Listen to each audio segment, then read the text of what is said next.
And yeah, so I'll go ahead and get introduced. We'll actually start off with the Executive Director of Foundation Beyond Belief is here, Noelle George. And so, longtime Houstonian, moved away for several years, and we're very, very fortunate to have her back in Houston now.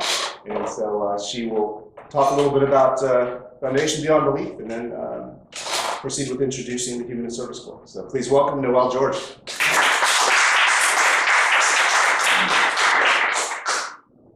Hi, everybody. How are you? Enthusiastic? Okay, so today we are going to be presenting to you about the Humanist Service Corps. This is one of the 4 programs of Foundation Beyond Belief. And who had heard of Foundation Beyond Belief before tonight? A few. Okay. So I'm going to just give you a brief overview of what Foundation Beyond Belief is, and then I'm going to introduce Conor. We are a 501c3 charitable organization. We're a national organization, even though I live here in Houston. We have members all over the U.S. and some overseas members as well. And we have 4 programs, of which Humanist Service Corps is one. The first program, our central program and our first program that we started is called Humanist Giving.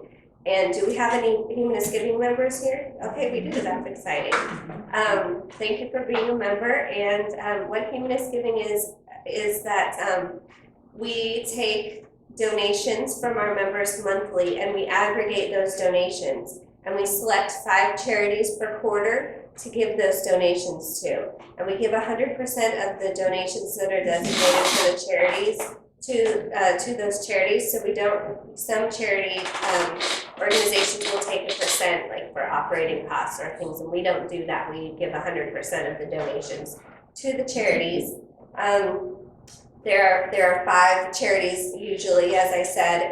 The categories are human rights, poverty and health, education, natural world, and challenge the gap. And you can customize your donations as you wish. So if you really like one category or don't like another category, you can customize your donations. There's a little bit of information about all of our programs in the brochure, which I've put on the table over here. So feel free to check that out, or feel free to ask me questions throughout the night if you have more questions about that. Another program that we have is the Beyond Belief Network. That was our second program that we started in 2011, and Humanists of Houston is one of our Beyond Belief Network teams. So Beyond Belief Network is a network of local groups around the country, 125 groups that do volunteer service in their communities. And they report those events to us, and then we give perks like t-shirts. Are you wearing that Beyond Belief Network t-shirt? Does it say FBB on the back? No, it's just the Humanists of Houston. Okay, so we give t-shirts and grants and things like that to the local groups to encourage them to do service activities.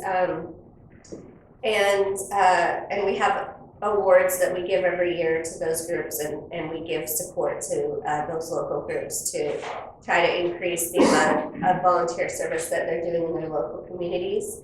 The Beyond Belief Network has done over 100,000 hours of community service over the course of its lifetime. So we're continuing to rack up those hours. And the other program that we have, that I'm not going to talk too much about Humanist Service Corps, because you're going to learn a lot about that over the course of tonight. But the other program that we have is the Humanist Disaster Recovery Program, and that is a way to respond in the event of a disaster or a catastrophe. And we have 2 components of that program. We have Drive, which is where we collect money and give it to a charity that's helping people to recover in the disaster. And we have Teams, which is where we take volunteers and we go out to the location of the disaster, and those volunteers help to rebuild the community. So we've done quite a few drives. We've only done 1 deployment of Teams so far, which was earlier this year in South Carolina. In January, we went in to rebuild after the flooding there. So and then of course we have Humanist Service Corps, which Conor's going to talk about, and I'm going to introduce him. But feel free to ask me questions about any of the programs that I talked about, or Foundation Beyond Belief in general, I'll be here all night. So, and just eating my dinner and available for you guys. So I'd like to introduce Conor Robinson. He's the director of the Humanist Service Corps program, and he has been with Foundation Beyond Belief since Pathfinders Project, which was the precursor to the Humanist Service Corps program. He's been all over the world looking for charities to partner with through Pathfinders Project, and then he's been in Ghana for the last year, and he's just recently come back and is taking over additional functions within FBB. So, and Conor lives in California, and I'll let him tell you more about himself and HSC. So welcome, Conor.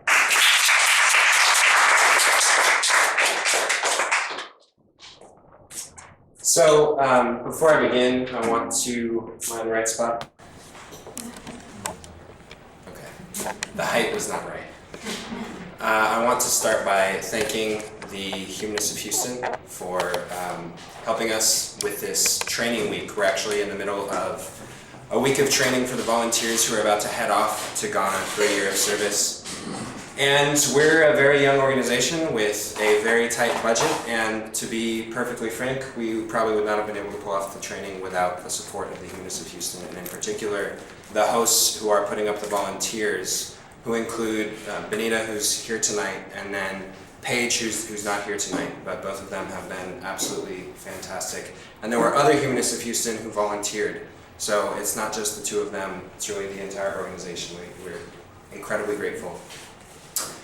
I have a lot to cover. The Humanist Service Corps is we think, a very nuanced program, a very careful, conscientious program that does something new in international volunteering. But I'm not the most interesting person here tonight. The most interesting people here tonight are the 4 volunteers who are about to go off to do that year of service that I mentioned. And I want to leave as much time for them to tell their stories, their journeys that have brought them to this moment in time, and as much time for questions and answers as possible. So I'm going to try to be brief and trust that you all will let us know what I missed and what questions need to be answered. The Humanist Service Corps is currently saving lives and fighting for gender equality in the northern region of Ghana, and we're doing that by supporting a grassroots women's rights organization there. We are the first and only international service program guided by the values of humanism.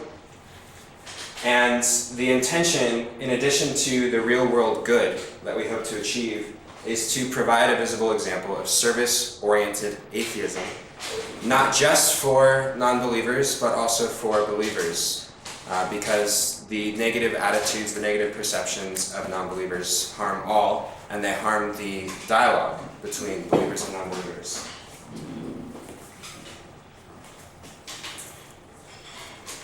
The backbone of the Humanist Service Corps philosophy of volunteering is collaboration with a grassroots organization.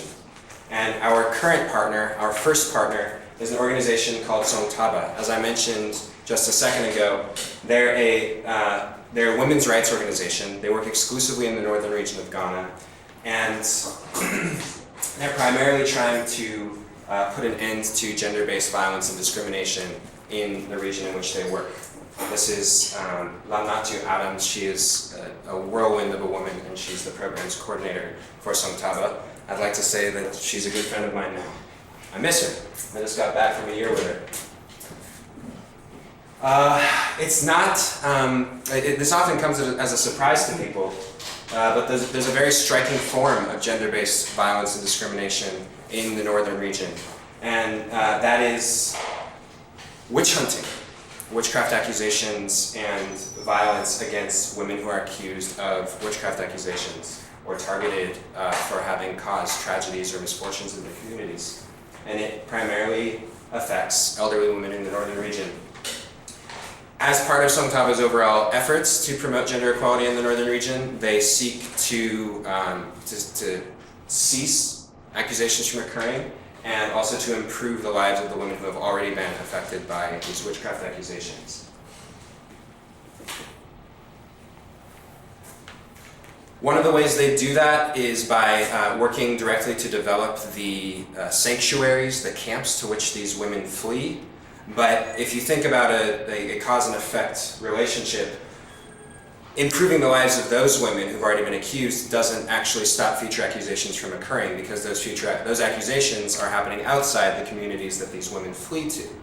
So additional sensitization work, additional education, additional work for increasing access to healthcare and jobs is needed outside the witch camps in order to ultimately stop witchcraft accusations, future witchcraft accusations from occurring.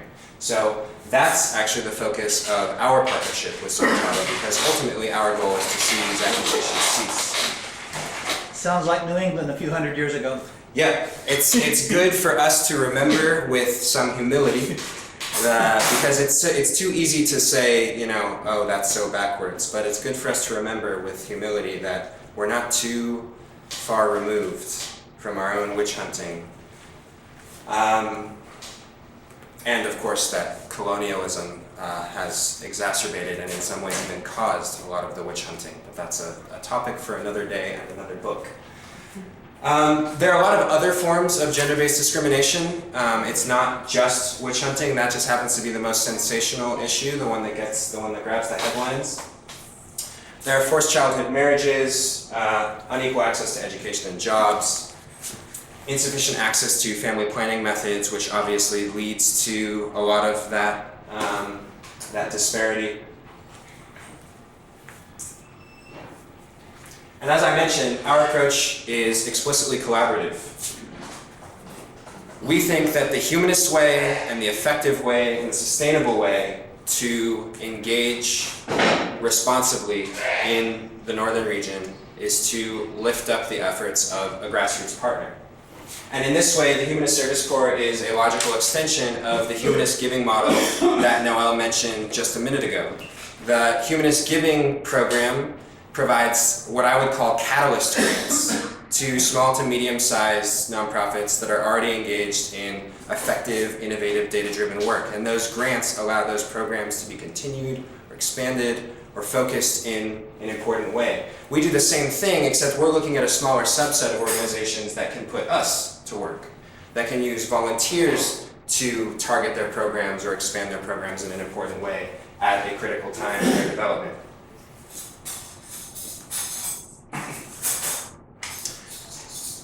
A lot of people ask a great question: what is it that makes this humanist service? It's not just non-religious people going out and volunteering together. It has to be more than that, and it is more than that.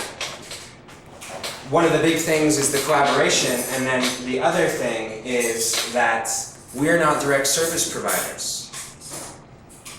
We don't take the jobs, we don't compete with locals, and we don't exacerbate any existing skills gaps by filling roles instead of training people to fill those roles.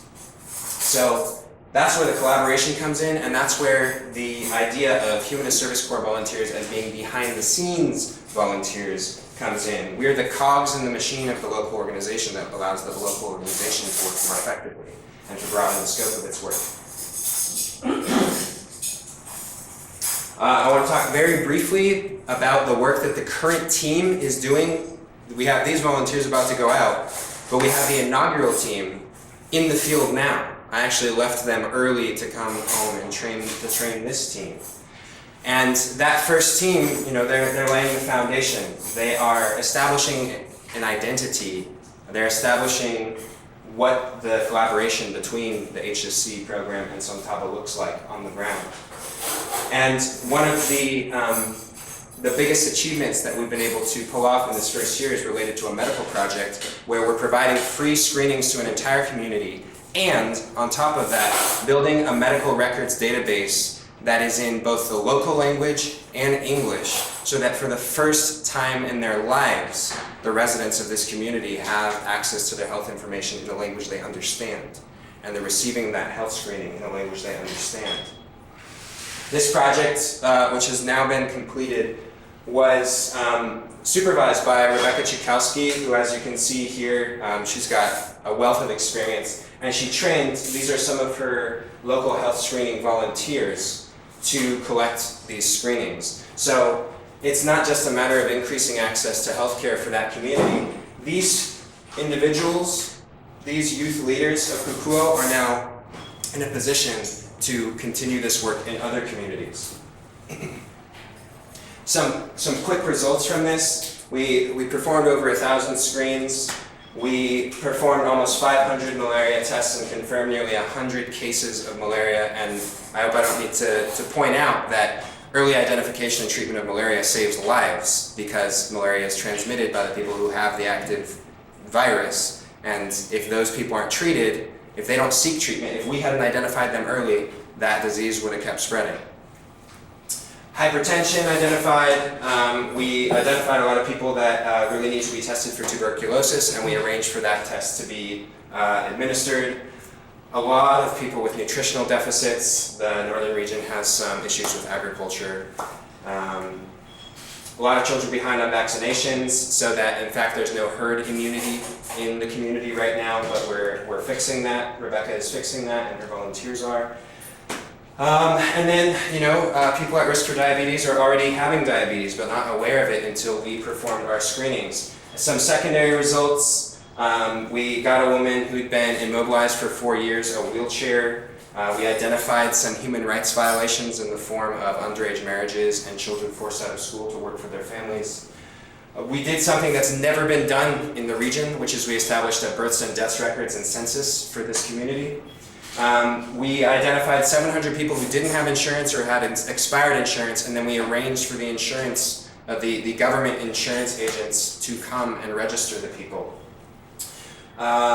We did a lot of malaria prevention education in the community, as well as identified a potential a new drug resistance in the community to one of the most widely used malaria medications.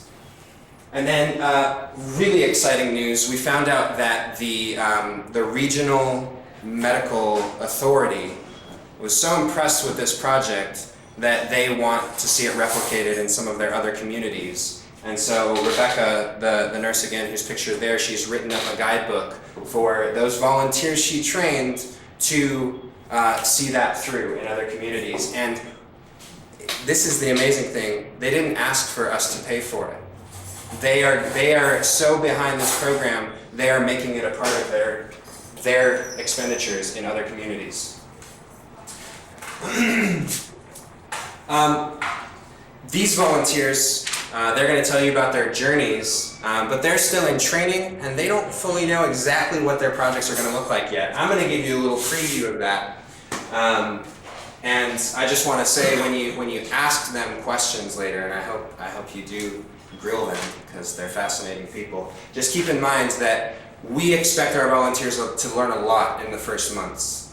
So it would be a problem if they thought they already knew everything about where they were going. They don't know that yet.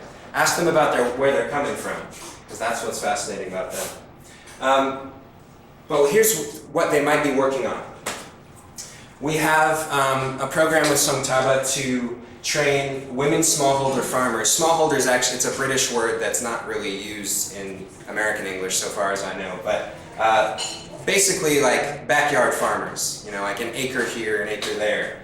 But that's huge for women who are trying to supplement their family's incomes and their family's sustenance. And we can increase their yields and we can increase their profits with targeted business and agriculture trainings. And we have a Ghanaian volunteer who's prepared to do that next year. We're going to support the local education volunteers in the CBE program.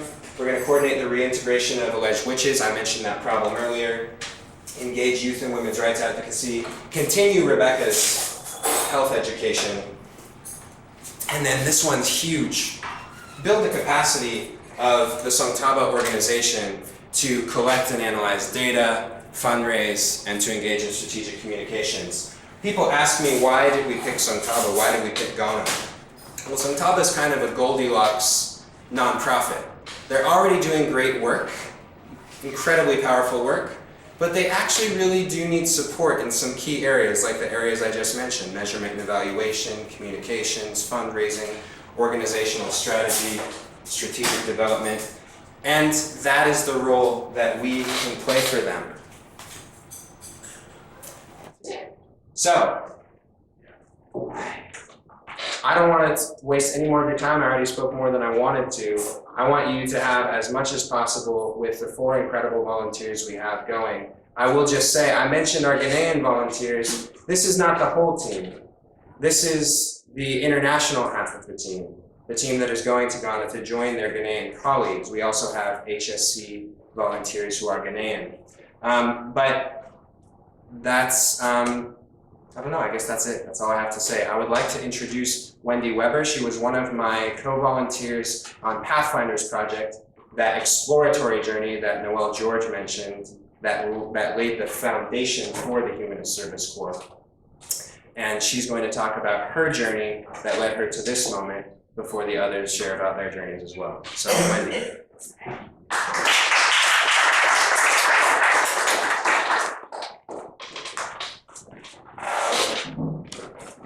Hi, I'm really excited to be here, and I also am conscious that we want to have plenty of time for question and answer. So when I decide to, when I was trying to decide where to start my journey to being here, I think the best place to start is when I decided or discovered what humanism is, and then how that kind of led me to service. And so I'm going to start there rather than earlier in my life. About 5-6 years ago, I decided to go to divinity school, go to grad school and get a master's of religion. And the reason I did that was because I wanted to find the way to interfaith work, because I wanted to do interfaith as an atheist, but I had no idea how to do that or where to go. So I decided the best way to do that, at least for me, was to go to divinity school. And I did, and I got my degree. But while I was there, before I got there, I had no idea really anything about the atheist movement, and I didn't know that humanism was even a thing. And so I learned about both of those things while I was in school. And I decided also while I was there that I wasn't particularly interested in doing interfaith in the more traditional way at dialogues and conferences and sitting on panels and that kind of thing. I wanted to engage in service. And I decided that I thought, at least for me, but I came to the conclusion, even more so as time went on, that service was one of the best locations to do interfaith work. And so I started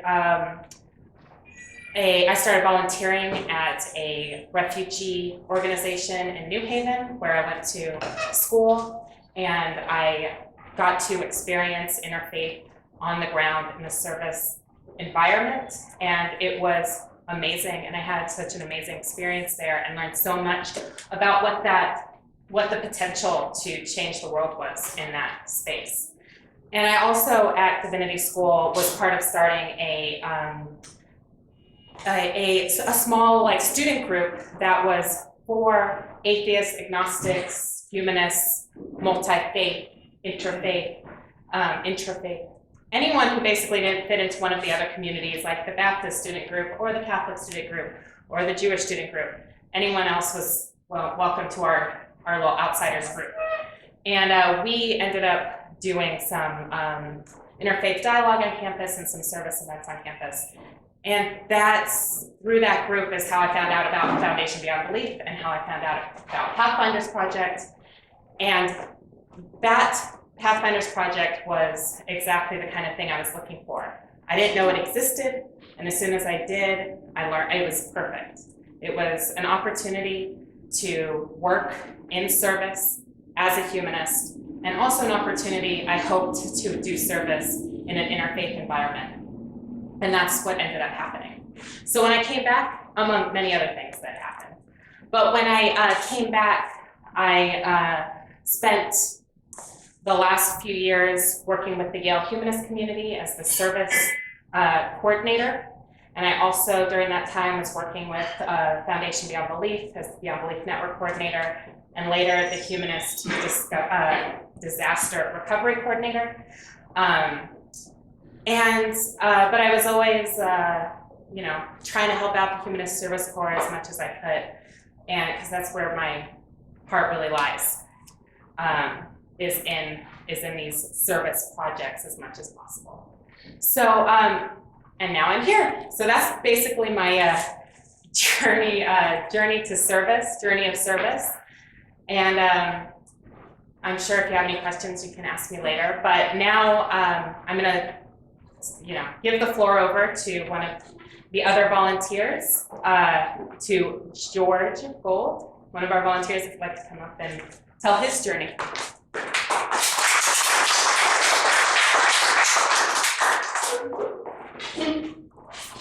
Good evening. Well, first of all, let me say thanks to the Houston Humanists, and especially Nita Benita for putting up with me while I'm here. I'm the token senior here, so I need notes. So let me just say, as years go by, perhaps some elements of my life that are defining my outlook have been two events, right? I'm a child of the 60s. That means sex, drugs, rock and roll, and Motown. And of course, anti-war protests and organizing. I'm also a child of survivors. Everyone in my family was born in a different country. We're children of the diaspora. So if I'm honest with myself, both these events have changed my life. One I can revel in, well, the other one I needed some therapy, but that's all right. Certainly, it's no surprise that my sister is an immigration attorney. I spent the first half of my life not poor, but I was always broke. So even though I've been a bus driver, a dishwasher, a school teacher, a photographer, and most recently, I was a systems engineer at Bank of America. So after 20 years at the bank, it took 2.5 minutes for them to lay me off. So after repeated job interviews and a fair amount of age discrimination, I thought, well, I'm a motorcyclist. I'm gonna get on my bike, I'm gonna ride. Oh wait, I'm gonna get a slingshot. You guys know what a slingshot is? It's like a 3-wheel motorcycle, but it looks like a Batmobile. It is fantastic fun to drive. If you're ever interested, try it. Last year, my son graduated from UC Berkeley. And I began to think, what do I really want to do? Do I want to get on my bike? Do I want to ride? Sure, that's fun. And I thought back to when I was 12 years old. And I was sitting in junior high school, and President Kennedy had just appointed Sergeant Shriver to start the Peace Corps. And I thought, in my heart of hearts, that's what I always wanted to do. So I started doing some research in how I could have some real meaning in my life. And my research led me to the Humanist Service Corps. Why the Humanist Service Corps? Because it's the most open organization that I could find. I'm going to Ghana not really sure what I'm going to do. And I like that challenge. I like the openness and the challenge that I will have to meet the needs that the community will make on us. What can we do to help them? Not to say, hey, here's how you should do it. We want to ask them, what do you need our help with? So I came across a quote. Some of you may remember George Eliot, who was really Marianne Evans. And she said, it's never too late to be what you might have been. So here I am. Thank you.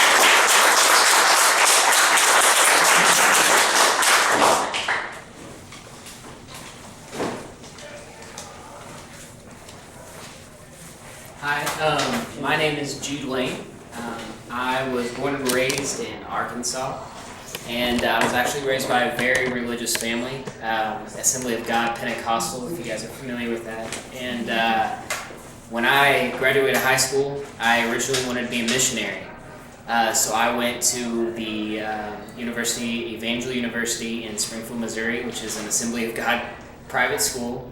and Springfield, which they consider the Mecca of the Assemblies of God. And so, just full on through, that's who I was going to be. But while I was in school, it allowed me to start asking questions. Some of those questions led me to places where I didn't realize I was going to go.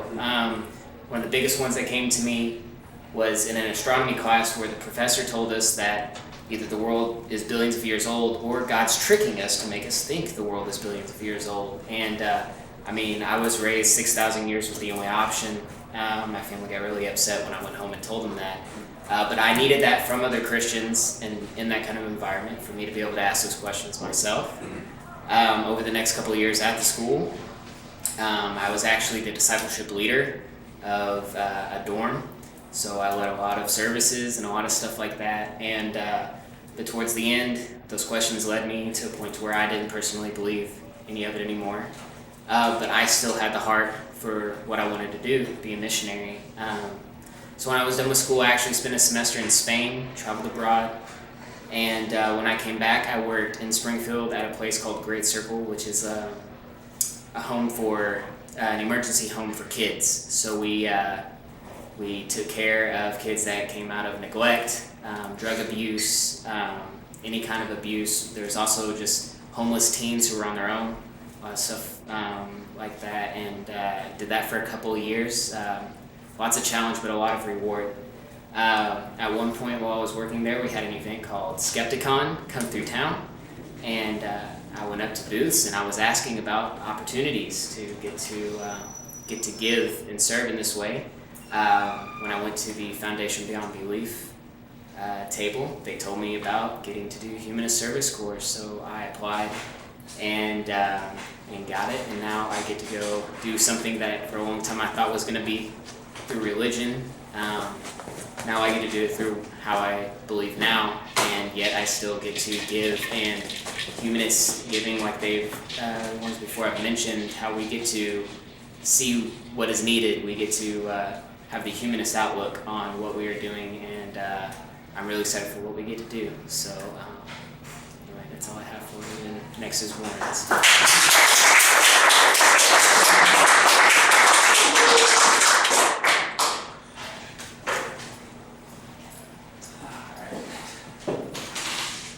Like Connor said earlier, thank you guys so much. The hosts have been amazing, and I am very excited to be here. I started.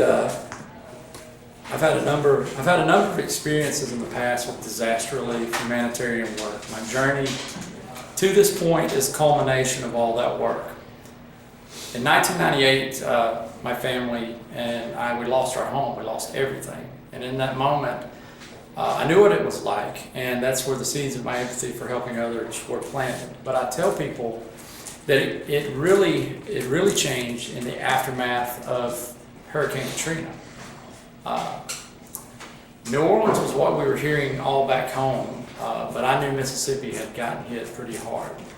And I ended up settling in Hancock County, Mississippi, and working for nearly 2 years as a volunteer in Pearlington, Mississippi. It became known as the Forgotten Town of Hurricane Katrina.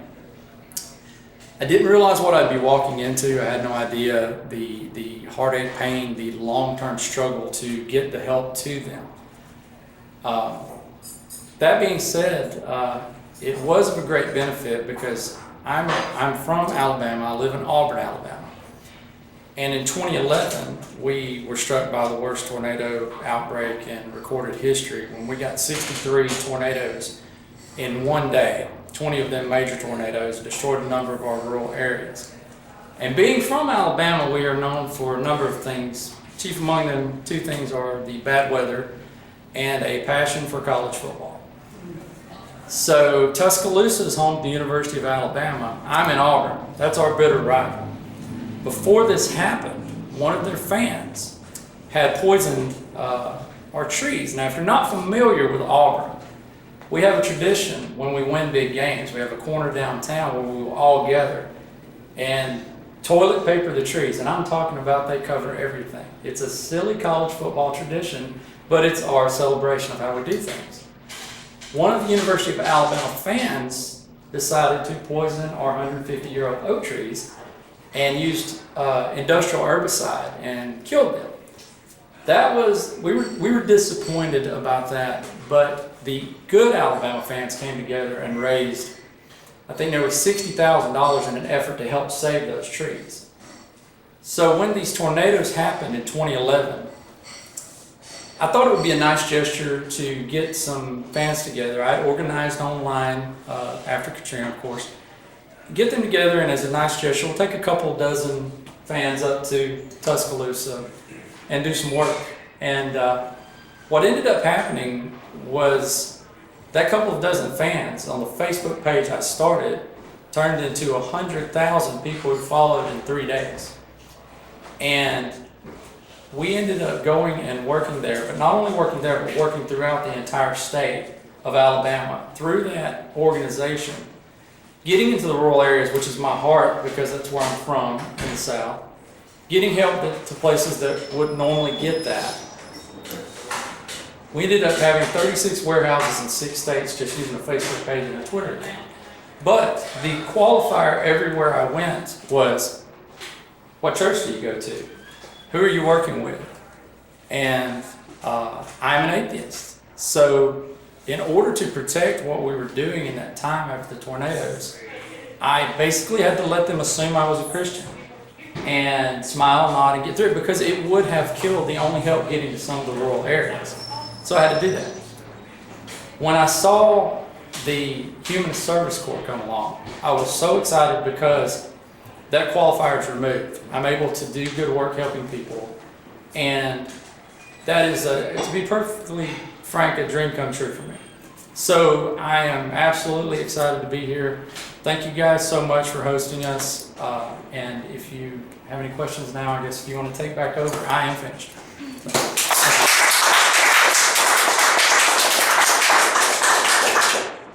Okay, so what I think we're going to do is slide a table over and make it just a quick panel Q&A.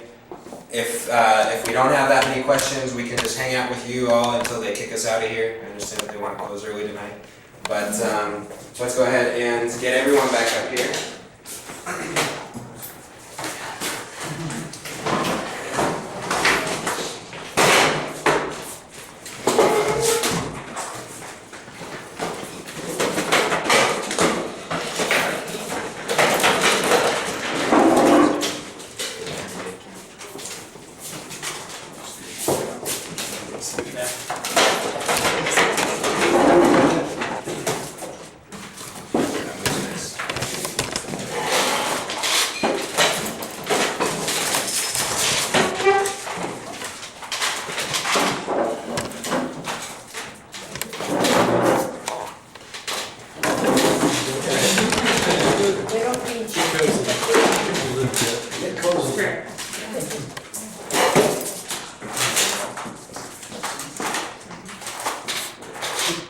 Go ahead, if anybody has questions, go on ahead. I have an obvious one, which is, if you want to get involved in this, do you apply? Do you write an essay, a college essay type thing, and hope it gets picked, or how does one? Well, do one of y'all answer? Actually, you can. Yeah, You just you're did the it. We have a yearly cycle for our service. And so the application process is just a little bit staggered from that to give us time to select and train everybody. So it's approximately every November, December that we open the application window. And then there are about 3 months of review, interviews, and stuff like that. And then we make our decisions by about February, March of who the team is going to be for the next year. So we accept applications every year, and as you can see, we accept a broad range of applicants. You know, we're basically looking for anyone who is interested in the kind of volunteering philosophy that we've got going, and has some experience that they can bring to support the partner organization. So how selective is the application process? You have to pass the TSA pre-check first. Like what? It's selective in some ways that you might not expect. It's selective in the sense that because we are not just having people about to graduate college or recently graduated from college apply, that we've gotten to the point where we're kind of spoiled and we can take people with professional experience, or we can take people with higher degrees that are relevant, in sociology, anthropology, or, perhaps engineering, medicine. I mean, Rebecca being an example there. The selectivity is, like I said, it's unique because we're not looking for your typical resume. We're looking for people who have the right flexibility, who have the right constitution. Not everyone can go to another country for a year. And so it's less a matter of where your degrees are from or what they're in, as to what you have garnered from your life experience. And I'd say that's what it is. That's where we're selective. We are looking for a particular flexibility and fortitude in our applicants. Language requirement. There is no language requirement because we require all of them to learn the local language. Yeah. So anybody here know Dagbani? No? Okay, so it would be very unrealistic. I'm gonna try to steer all the next questions to these guys. Sorry for taking over these first ones, but there's a huge Central West African population in Los Angeles, where I'm from, and I actually tried to reach out to the community group there to ask them, hey, you got anyone who can teach me this local language I need to learn before I go to Ghana? They all speak the more commonly spoken languages of Ghana. I mean, there are more than 50, right? But Dagbani, although it's in the top 8, is only spoken by like 200,000, 250,000 people. So we don't expect people to know it beforehand. So you'll learn it when you get there. They all have a month-long training in the culture and the language, and then they're expected to learn the entire time they're there. Practice. Mm-hmm. How come Kukuo? Say again? How come that town? Yeah, how come Kukuo? Kukuo. Yeah. It's one of the camps that are over there.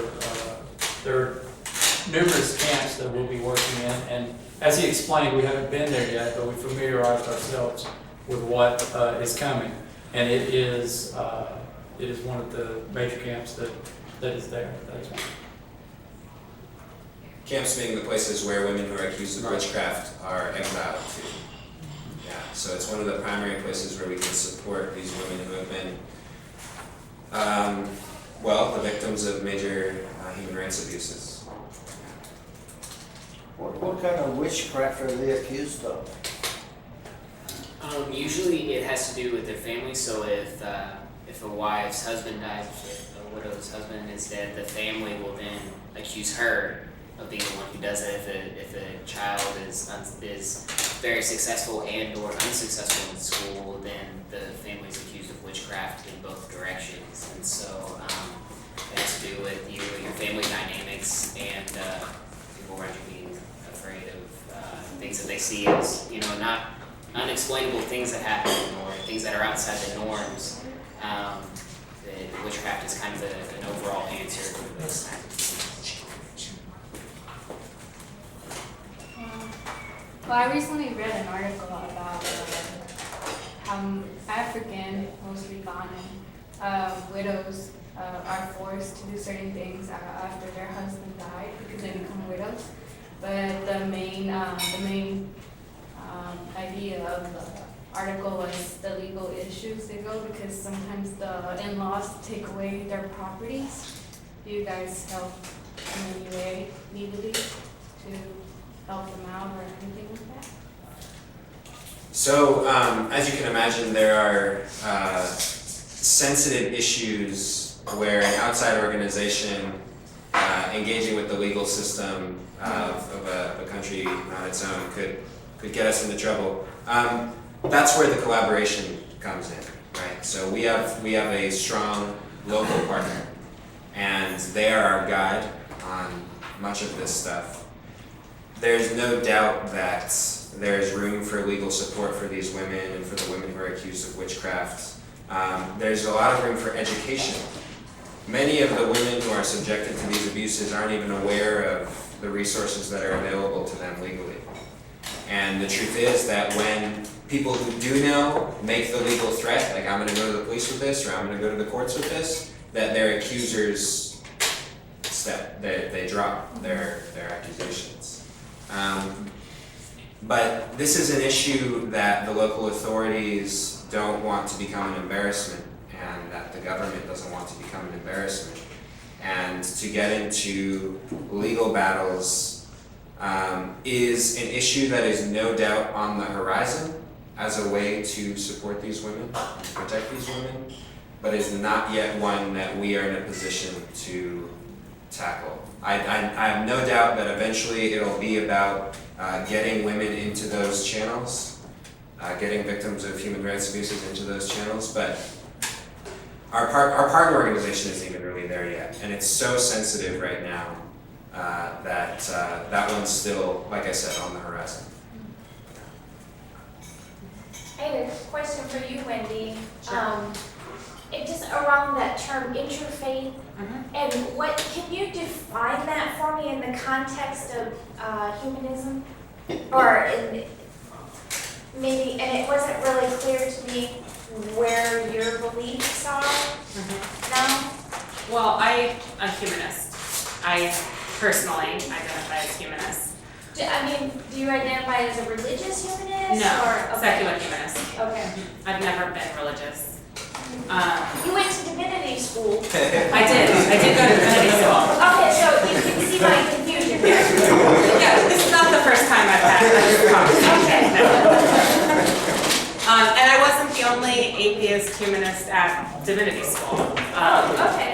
There are some divinity schools that I would probably be less welcome at than the one I ended up at. So interfaith is, I tend to actually use the word interbelief because interfaith is a hard word to add to have atheism inside, because a lot of people don't have any faith, so I can't be part of interfaith, and I understand all that. But really, interfaith is this broad term. It's about people coming to, at the largest level, it's about people coming together and trying to understand from each other and trying to work together, and trying to find ways to have dialogue and ways to make the world a better place together and all those kinds of things. And so on that level, I feel like there is a real place for atheists and humanists to be part of that conversation if they want to be. And I want to be. So that's the kind of way I'm using interfaith when I use it in this context. Yeah. So is the community in Ghana Christian or faith? What kind of faith atmosphere are you walking into, and have you ever been challenged as an atheist, or do you anticipate having some pushback? Conor could probably talk more about the experience of being there, working in a humanist context, more than I can, though I've been there with Pathfinders Project. But there, the southern part of the country is majority Christian. The northern part of the country where we're working is majority Muslim, and then traditional beliefs are everywhere. And it's one of the most religious countries in the world. So being atheist there is not very common at all. As far as how we're received as atheists, I think you could probably speak to that a little better. Yeah, so there's a Humanist Association of Ghana, and they just get a kick out of their name, which abbreviates to HAG, which I think they also feel summarizes how they're perceived. But there are groups like that. There's also Kumasi skeptics. There are multiple groups like this. They're not very large, but they're there, and they do feel rather alone in terms of the Ghanaian context. Like Wendy said, as of the second most recent Pew Global Attitude Survey, Ghana was ranked as the #1 most pious country in the world. It's now Ethiopia, followed by Senegal, and then Ghana's pretty high up there. There's definitely a perception of animosity toward non-belief, and there's a lot of binary thinking in Ghana with relation to religion. I mean, if the only kind of atheist is a bad atheist. But I do think that the work that we've been doing so far has been challenging some of that, at least in terms of the relationships with our colleagues. I mean, there's no doubt that they perceive us as doing good work and that they perceive us as good people, and that's part of why we're doing what we're doing. I'm not going to say it's reason number one, but I do think it's important that you have these Ghanaians whom we're working with, and they have two ideas that they end up having to confront, and they gotta let one drop and hold the other. And those two ideas are all atheists are bad people. This particular atheist, I think he's a good person. So which one's it gonna be? You know, and that is one of the consequences of our work. So how do y'all make it known that y'all are atheists, as far as like all the people that you work with? Are they fully aware of it? I always introduce myself. George Atheist Gold. If you go to a country where where belief is important to everyone, it manifests in their questions to you. I mean, they show their concern and their interest in us by asking about the things that are important to them. So it comes up immediately in the first conversation. And one of the big things about the aspect of the work we're in is that they all believe in witchcraft.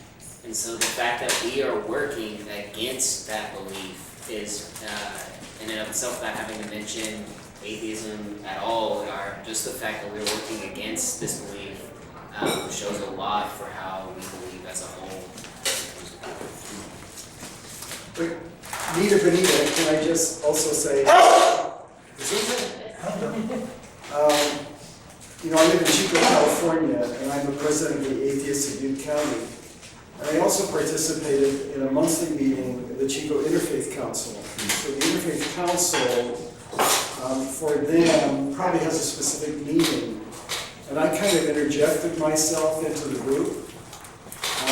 And so there's meetings every month. We sit around a really big table. It's about 30 organizations that show up every month. And the idea is to know what each group is doing. So certainly there were only two secular groups there, and that was the LGBT representative and myself. And I'm not in love with the term, but I can live with it, as long as they let us participate as a community organization, right? They are supposed to be community organizations, even though they are all churches. So while many people think California is where hippies grow, which there's some truth to that, right? But especially where I live now, it's a pretty conservative and pretty religious community. And I think for most of us, we have experienced what it's like to be a minority of opinion. So I'm Jewish and I'm an atheist. I'm a minority, right? And so you have to learn how to adapt in those situations if you want your voice to be heard. So that's the challenge, I think, for us. Is there any fear for legal ramifications or any, you hear about atheists being put to death and arrested in some countries, and if Ghana is that religious of a country, is that a factor at all? Oh, well, we chose a location that we knew would be safe for our volunteers. That's one of the confounding things, perhaps, about the Pew Global Attitude Survey. You mentioned Ethiopia, Ghana, Senegal. These are not actually the first places that jump to mind when we think about religious violence. But they're considered the most pious countries in the world according to that Global Attitude Survey. Ghana does not see violence like that for reasons like that. There is some disturbing anti-LGBTQ violence in Ghana that we're keeping our eyes on, and does have the potential to impact where and how and even if we can place volunteers. But on that issue that you're bringing up, we're not concerned. Part of the thing is that we're already just assumed to be pretty weird by Ghanaian standards because we're coming from outside Ghana. So we get a lot of leeway for that assumption. Where you might not realize that you should be concerned is more for our Ghanaian colleagues. So we have Ghanaian colleagues through the Humanist Association of Ghana or through other partners, and it is so much less acceptable for them to be non-believers than for us. Because that's just chalked up to you weird Westerners, you know, but for them, that's them basically capitulating to colonialism or neo-colonialism, the fact that they're allowing us to sway them in that way, even though they arrived at these beliefs or non-beliefs of their own free will, you know, and that's why we're partnering with them. So they get a lot more animosity from locals than we do. This is what I was going to talk to you about, and this will probably make everybody else in the room think I'm the meanest person on the face of the earth. One of the problems I have with organizations going into other countries and starting things up, it may not be true in the area that you're working in and may not have something to do, but there are some organizations, some of which are religious, will go into an area that the existing environment doesn't support the existing population, but marginally, because infant mortality is high, life expectancy is short, food is scarce, and they go in and they bring in medicine, reduce the infant mortality rate, extend the life expectancy, bring in food, raise their quality of life and their health, and so forth, and wind up creating a society that there's no way in the world that that environment can ever support it. There's just simply not enough rain, simply not enough soil. Some of the soil is laterite, which doesn't grow things very well. There's all kinds of political graft and so forth that keeps the areas that are farmed from producing what they should, and what is produced is quite often confiscated by those who have the power, either politically or at the barrel of a gun. And you wind up creating a situation where now you've got to provide food, medicine, and support for this population forever. So would you suggest, Lou, that they do not go at all? I don't know, I don't have the answer, but I do have the question. Well, what was the question? What's the question? Is why do you deliberately create a population that the environment can't support? Okay, We got this. it's part of the reason that attracted me to the program, and I think that is an excellent question. What attracted me to it is the ideal of sustainability, of going in and creating a situation where you support of them, being respectful of the culture going in, of the context in which you're working, and not creating a false environment of that, not coming in and saying, we have all of the answers, we know what to do, we're going to bring in all of these resources. Not doing that, but creating sustainable solutions that allow them. One of the things that you've mentioned about backyard gardens, that's a smart move, okay? Because that's something that's sustainable, okay? Like I said, my second degree is in anthropology, and I don't care what the environment is, there's a limit that environment can support. There's no doubt that that's true. One thing I would like to point out, though, with the situation in the northern region of Ghana is that it's not producing agriculturally at its max. The environment is not maxed out, and we are not going to be overstretching the environment in order to support a population it should not be supporting. And the reason why it's historically different is because of colonialism, actually. Because the northern region was basically left fallow by the British and the other countries that preceded it as colonial countries, because they only gave a crap about the northern region as a buffer. So they took it to say, okay, we don't want these other countries to get it, but really where we care about is the coast, because of the mineral resources that are there, and because of the slaves that we're getting out through the ports there. And so this northern region was never developed. It was in fact drained because they were taking people out of the northern region to the south in order to support these mining efforts and these slavery efforts in the south. I agree, but there's some areas that what I've outlined doesn't apply. Yeah. Okay? And that I have no problem with. In fact, the fact that you're talking about backyard gardens and making a sustainable environment, I'm for that. Okay. I just have a problem with, at the risk of being the bad guy again, of some of these religious organizations that come on my television set with this emaciated child sitting in their lap saying, please send us money because these poor people are starving, have no food, have no medicine, et cetera, et cetera, et cetera. And from what I can do in research, the organization went into this area deliberately, intentionally, with malice aforethought, knowing that they could create an environment that they couldn't maintain, so they could continue to ask you for money for the rest of their life.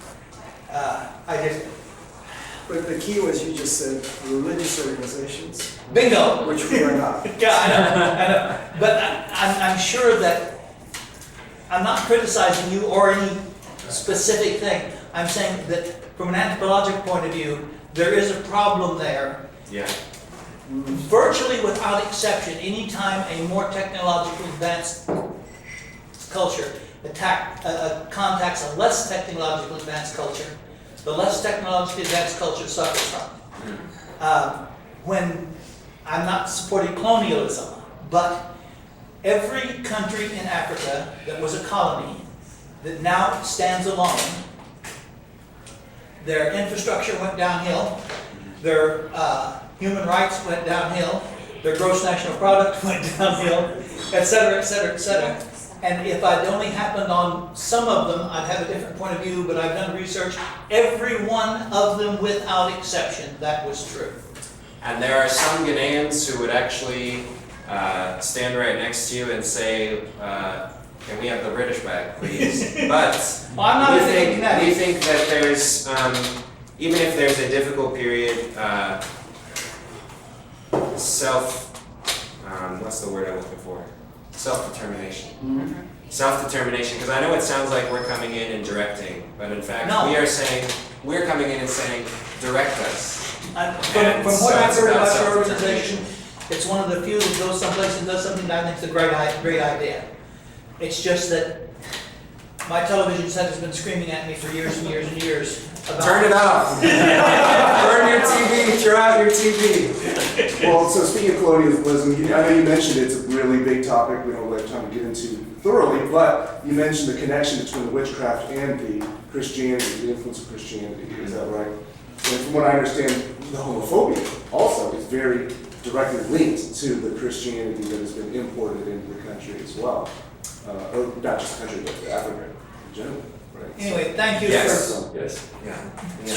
throwing some light on my point of view and my question. No problem. I have a different attitude to some degree at this point. So anyway, I mean, you could touch on it a little bit. You're absolutely right, Vic. I don't know if anybody can jump in on that. I'll try a little bit, you can definitely get Okay. more detail. Okay. So the idea of witchcraft was there long before Christianity was involved, or Islam, but definitely the ideas that came with Christianity into that have made the problem worse in a lot of ways. And now, a lot of the places people go when they are worried about witchcraft tend to be churches, and they go for healing and stuff like that instead of going to doctors, instead of reaching out in ways that would actually help them. The churches and the other religious organizations have definitely been a big part in making that a lot more difficult for. Don't start, the Catholic Church still does exorcism. So first of all, I want to acknowledge that, when we're talking about Ghana, we're talking about externally imposed boundaries on, basically bisecting sometimes as many as 50 different ethnic groups, right? So to talk about how colonialism impacted or interacted with their beliefs or their customs can be very tricky, so without, making broad generalizations. But there's no doubt that colonialism exacerbated a lot of the existing discrimination.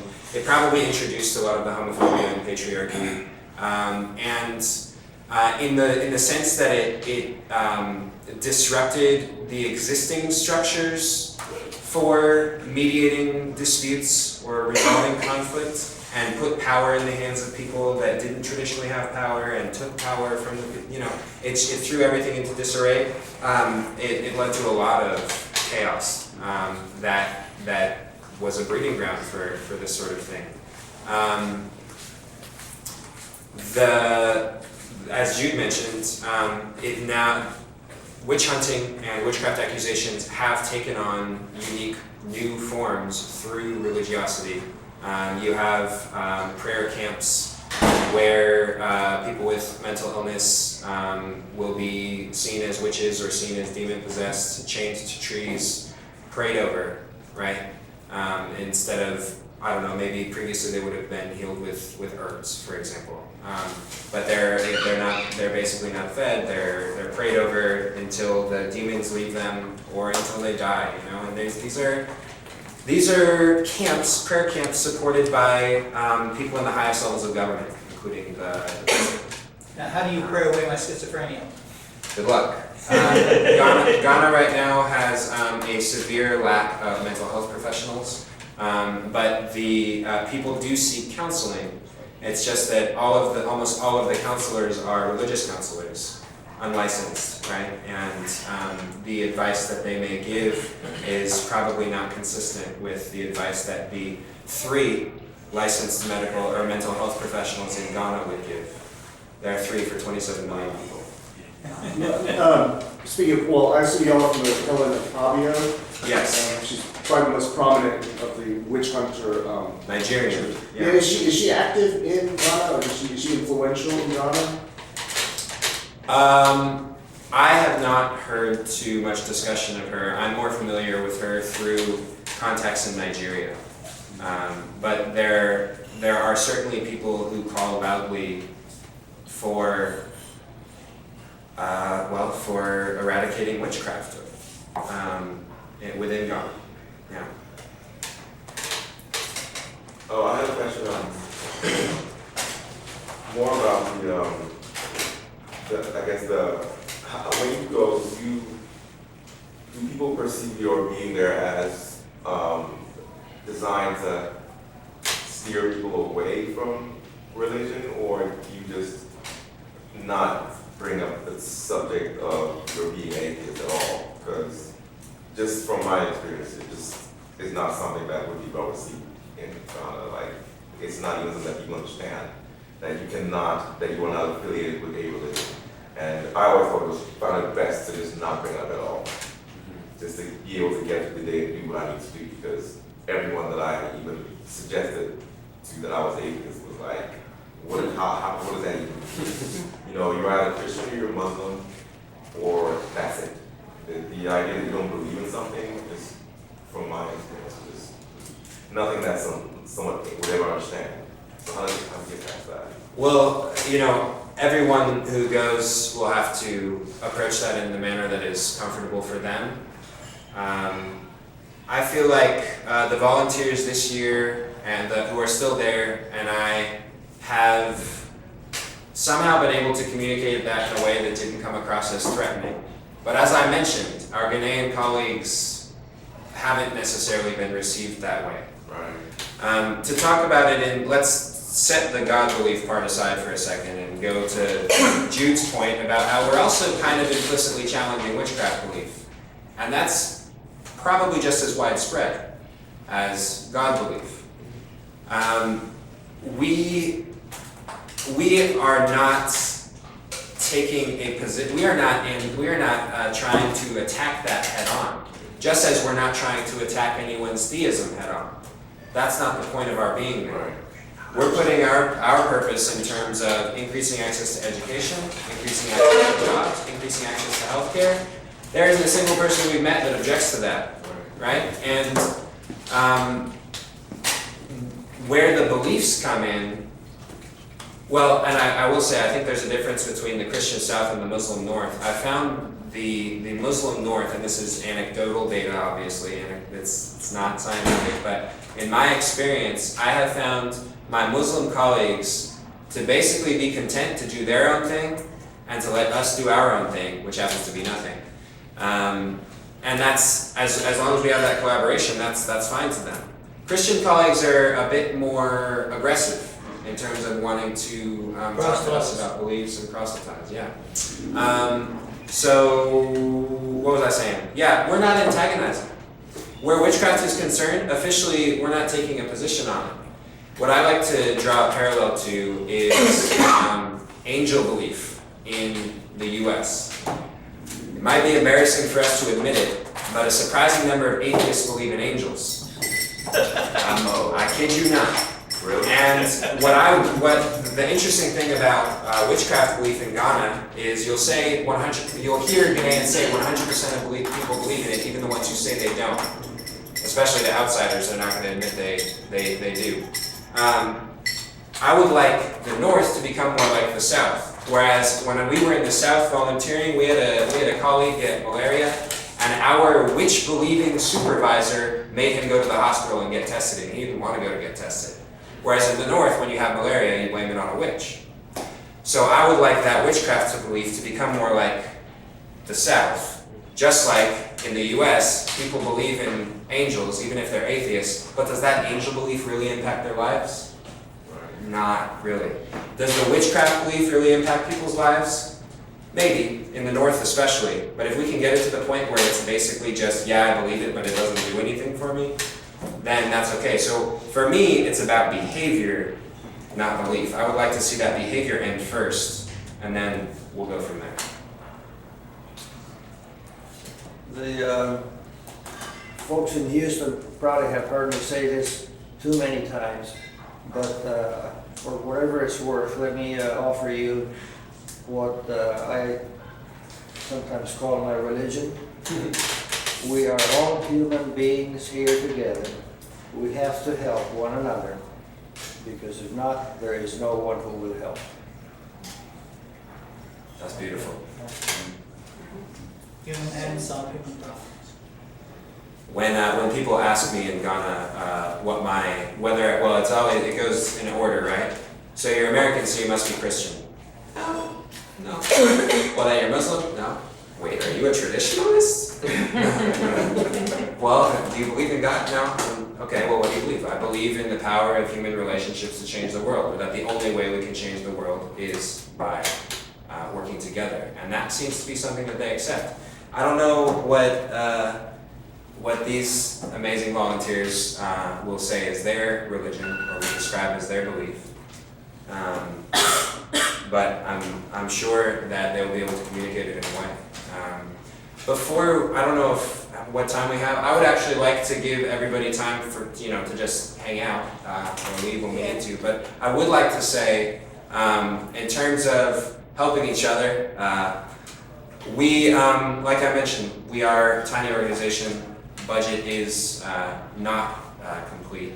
We do have a donation basket over there. If you are so inspired, forgive the use of that word, but if you do feel like supporting our work, we could really use it. We are also making a push for sustaining donors, that is, people who donate monthly. And we'll actually be recognizing donors who donate at least $20 a month. That kind of money is not arbitrary. We're looking for that amount because that's the kind of amount that will allow us to do the daily work, where we'll allow these volunteers to do the daily work that they need to do, and then for us to support their living situation there. So if you are so inclined, we would really appreciate that support. And at the very least, I am appreciative of you all just being here tonight. So thank you so much.